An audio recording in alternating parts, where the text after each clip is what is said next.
en su consideración lo bueno del anuncio de ayer del presidente Javier Milei. Hablamos de el profesor, así le llaman, Juan Carlos de Pablo. ¿Cómo le va, de Pablo? Buen día, Albino es mi nombre. Lo saludamos junto a Luciana Lanzi en el aire de FM Cielo. Me va bien, pero si me hablas fuerte me va mejor. Bueno, a ver ahora... Ahora sí, dale. Bueno, nada, lo llamamos para hacer algún balance. Usted tiene una posición ciertamente cercana para con la gestión del presidente Javier Milei, así que nos gustaría conocer las virtudes que entiende usted que tiene el anuncio o la reconfiguración del proyecto de presupuesto que presentó ayer el presidente. Aclaremos que yo soy amigo personal del presidente, que no soy asesor del presidente y que vos estás hablando con mi lado profesional. ¿Está claro? Está absolutamente claro.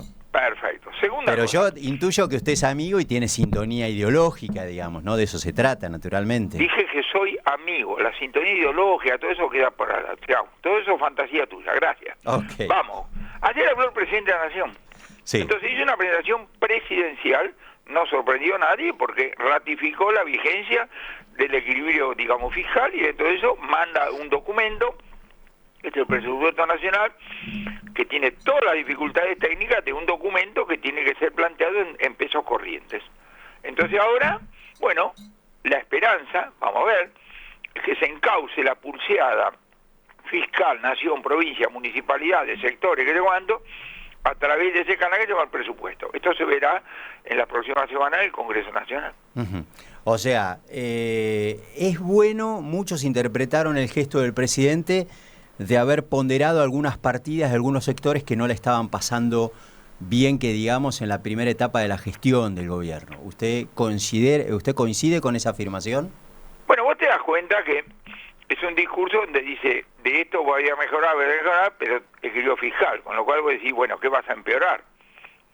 Bueno, ahora hay que agarrar el documento, que no sé cuántas páginas tendrá, cuántas planillas tendrá, para ir punteando y cada uno se va a ir fijando. Sí. ¿Y eso qué quiere decir? No me suena muy categórico en que si usted coincide o no que atendió a algunas necesidades de los sectores postergados.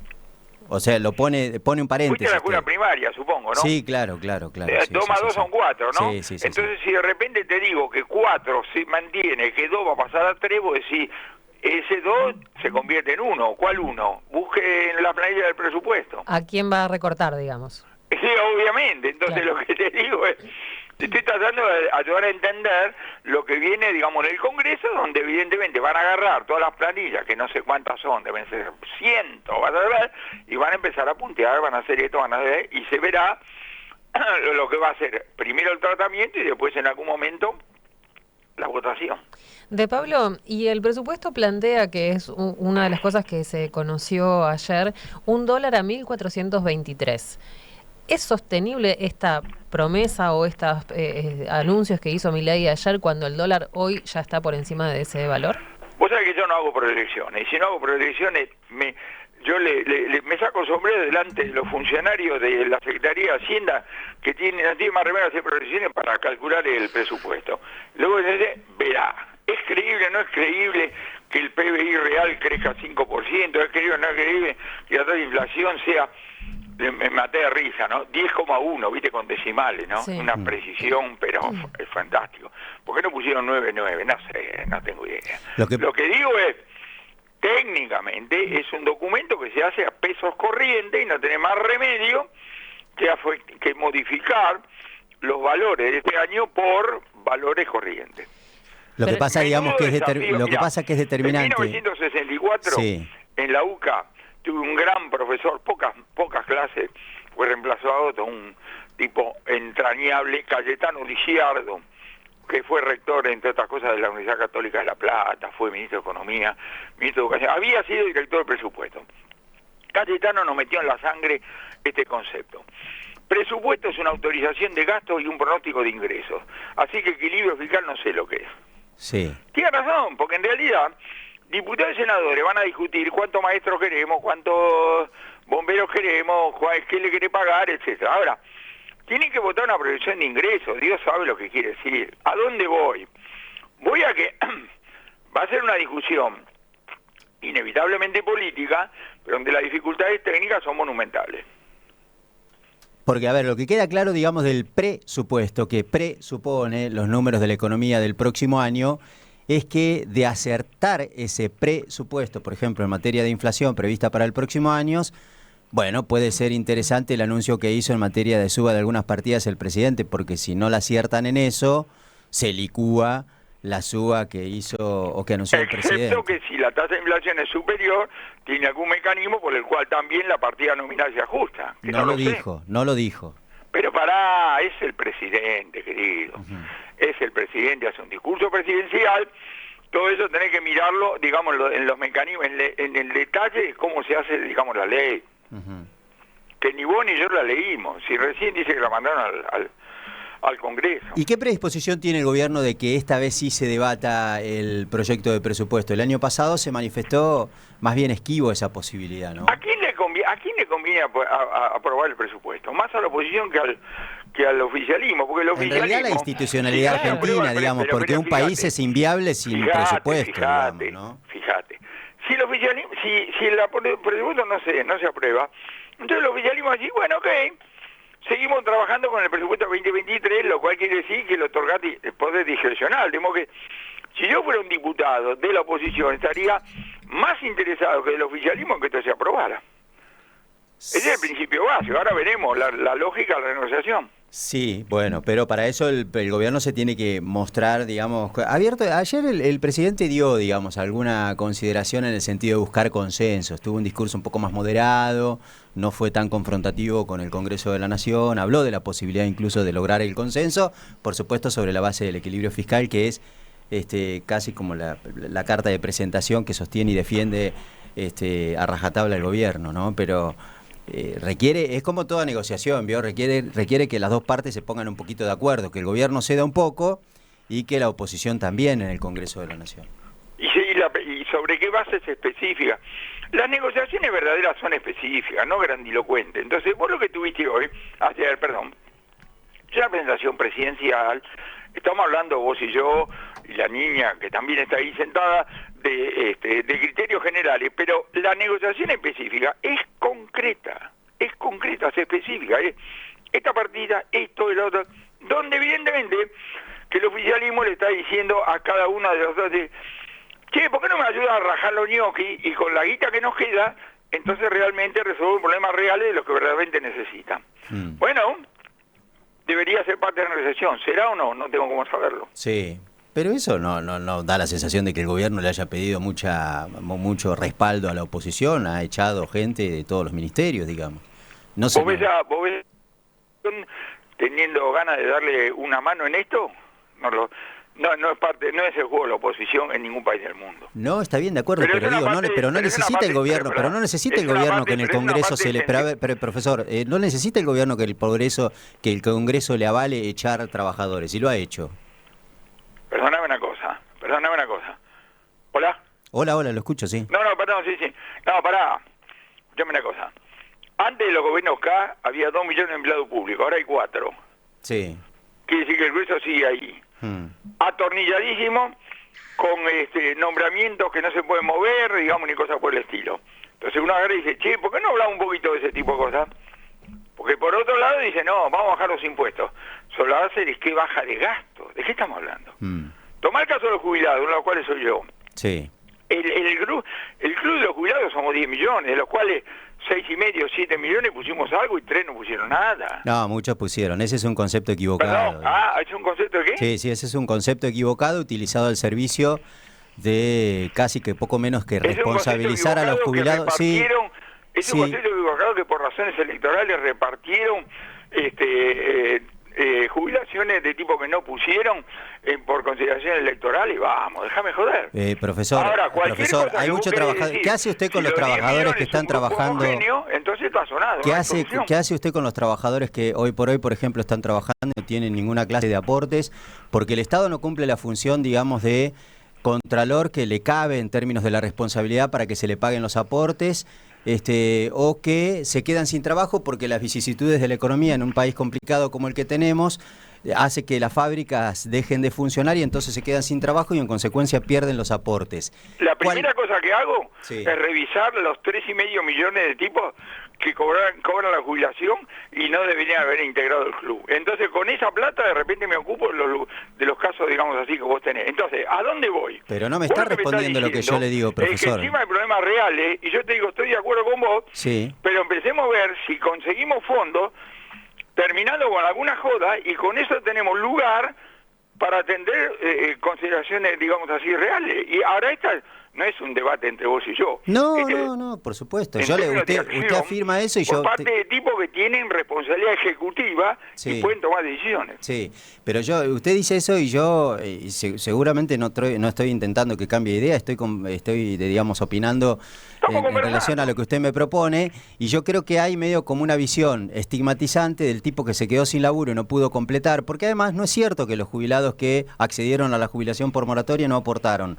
Muchos efectivamente aportaron muchos años y sin embargo, bueno, no completaron la cantidad de años suficientes como para jubilarse como usted o como muchos otros sí lo hicieron. En ese caso sí estoy de acuerdo, pero no me parece que sea de mínima justo con esas personas que no pudieron aportar, o porque los empresarios no le aportaron en su momento, o porque perdieron el laburo, que casi que poco menos que se los responsabilice de la debacle en el sistema previsional. No me parece justo. ¿Te das cuenta lo que me estás diciendo? Lo que me estás diciendo, que en un organismo donde yo te digo que hay ñoquis, vos me decís que hay un tipo que labura, o 28 tipos que laburan.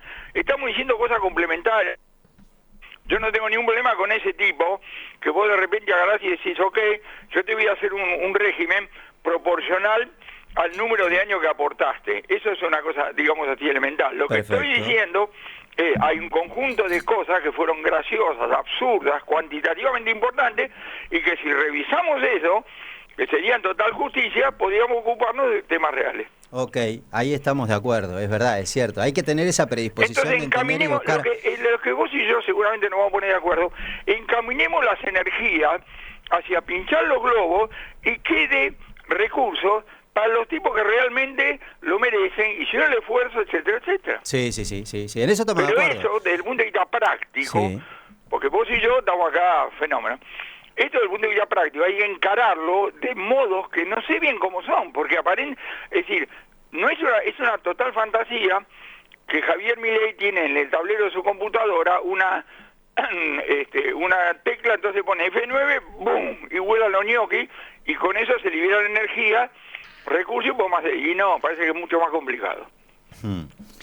¿Y qué piensa, digamos, de la situación de la discapacidad, digamos? Porque ese fue otro punto también muy crítico que por estas horas se debate, independientemente de los audios, que es otra cuestión. Exactamente, digamos, ¿no? lo mismo, pero exactamente lo mismo.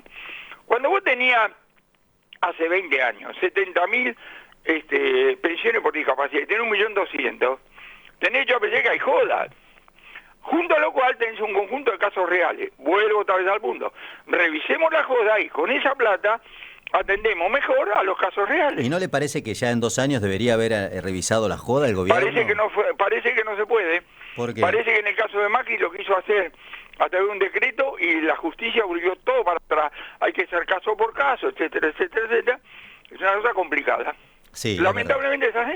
Igual parte de un precepto equivocado, ¿no? Porque en la Argentina, y esto es ponderación de organismos internacionales, el nivel de discapacidad o de personas con discapacidad es de 5 millones de personas, lo que hizo que se incrementara en su momento la cantidad de beneficiarios de esta asignación que paga el ANSES, es el hecho de que se dejó un sistema que venía altas por baja, una cosa por el estilo, y empezó a ampliar el derecho a gente con discapacidad. Por supuesto que en el medio seguramente debe haber habido casos de personas que consiguieron ese certificado de discapacidad sin que le corresponda, pero habría que revisar eso en lugar de... a mí me da la sensación, profesor, que se demoniza algunos sectores que son vulnerables de la sociedad. Yo no demonizo nada, pibe. Estoy hablando cosas concretas, donde de repente los tipos te dicen que tuviste no sé cuántos certificados de discapacidad con la misma, ¿cómo es? Con el mismo análisis de sangre o el mismo médico, cosas por el estilo. Estoy hablando de terminar con las jodas. Sí. Y con eso generar los mismos recursos. No es que el Ejecutivo dice, mándame la plata. ¿Y no le parece... Con esos mismos recursos agarramos los verdaderos discapacitados y los podemos atender de mejor manera. Estoy diciendo una cosa elemental, digamos. ¿Y no le parece raro, digamos, que en 2 años, si el discurso de la posición del gobierno ha sido esa, no haya podido demostrar un caso en particular? Claro, no. Es mucho más complicado lo que parece desde el punto de vista práctico. ¿Por qué? Porque vos tenés la segunda y tercera línea tipos que de ninguna manera están colaborando con la tarea, es una cosa conocidísima, pero conocidísima. Entonces, cuando a mí me dicen, el gobierno de Milei todavía existe la corrupción, pero obvio, escúchame, vos de repente te encontrás con un empresario que te dice, para mover un container tengo que poner guita. Pues sí, ¿cómo? ¿El gobierno de Milei es corrupto? No, tenés ahí funcionarios que no lo pueden remover y que siguen haciendo la misma ley, y te puedo citar cientos de... Hola, hola.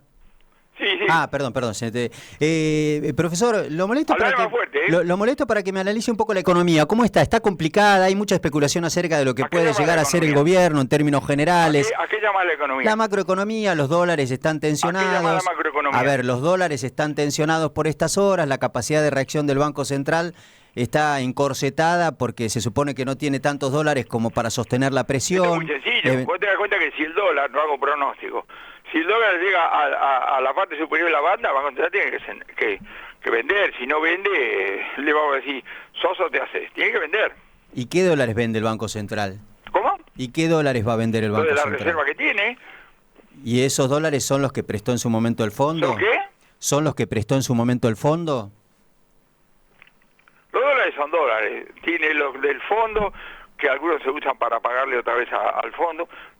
Son dólares. Ujú. Lo que es importante es lo siguiente. Vos imaginate que hoy el dólar, no hago proyecciones, que el dólar llegara hoy a la ¿Por qué banda, aclara, y entonces, profesor, que no hace el presidente proyecciones? dice, ahora que lo pienso mejor no voy a vender. Sonó. Sí. Después no le creemos nada. Entonces hoy, en la actual circunstancia tiene que vender. Si después las elecciones quiere cambiar el régimen cambiario, eliminar la banda superior, bueno, que lo haga. Hoy no lo puede hacer. Ajá. Hoy no puede cambiar la banda, digamos. No, pero escúchame, hoy no le cree nada si cambia la banda. Ujú. ¿El dólar flotó, como decía el gobierno, o tuvo intervenciones en estos últimos meses? No, los últimos meses no. Salvo, creo que 2 o 3 días antes de las elecciones no hubo intervención directa. Ahora, intervención directa, chocolate por la noticia. El tipo de cambio es un número suficientemente grande o suficientemente importante, perdón, como para que el resto de la política económica, digamos así, no lo afecte, que la política monetaria, que las tasas de interés, que millones de cosas. Hablar con los expertos no es mi caso, perdón, pero intervención indirecta siempre tenés. Lo que no tenés es tablita Martínez Dio, convertibilidad, crawling peg, ese tipo de cosas. No las has tenido, vos tenés la flotación, que me pareció el argumento, digamos, irrazonable, y bueno, de repente tiene que revisar la banda, pero no ahora. Ujú. La última, profesor, ¿es posible acomodar la macroeconomía sin perjudicar, como evidentemente está, porque la verdad es que los números en ese sentido son contundentes, la actividad productiva real en la Argentina? La macroeconomía y la microeconomía son la misma cosa. La nueva bobada nacional, espero que no lo diga y si no lo repita más, esto que la macro anda bien, la micro anda mal, es una pavada. Por eso yo te pregunto, ¿qué es la macro? ¿Qué es la macro? Tasa de inflación 1,9, muy bien. ¿Qué es la macro? Nivel de actividad. La reactivación paró a mediados de año. La economía no está parada, está estancada, es lógico. Las reactivaciones, primero, se van enfriando y segundo, con esto de la tasa de interés, tuviste, digamos, esta dificultad. Y en la micro hay de todo. Vos me estás diciendo que la fábrica que cierra, sí. Pregunta, ¿no habrá alguna fábrica que se agranda? ¿No habrá una fábrica? A ver, podría ser, ¿no? Sí. Alguien que tome, Yo no lo veo, pero puede ser, qué sé yo. Puede ser pero que haya... seguramente, porque la Sí. realidad es heterogénea siempre. De algunas cosas te enterás más que de las otras, es lógico. Pero esto de decir, la macro anda bien y la micro anda mal, no sirve para entender, no sirve para entender. Vos lo que tenés es millones de argentinos que se van todos los días a ver cómo le encuentran la vuelta, pelean y yo les saco el sombrero a todos esos. No, la macro, yo decía el otro día que la macro, de separarlo tampoco, yo coincido con usted, ¿no? La macro anda bien y la micro anda mal, no. En realidad yo creo que la micro anda mal, entre otras cuestiones, porque la herramienta que utilizó el gobierno para atender algunas cuestiones que hacen a la macro es justamente que la micro no funcione del todo bien. Por ejemplo... ¿Cuál tendría que haber usado? Y, por ejemplo, por ejemplo, utilizar, digamos, los salarios en general como una forma, como una herramienta, como para que no se disparen los precios, lo ha dicho... ¿Vos decís aumentar por salario, por decreto los salarios por encima de la inflación? No, de mínima que no pierdan contra la inflación, digamos. Pero por decreto.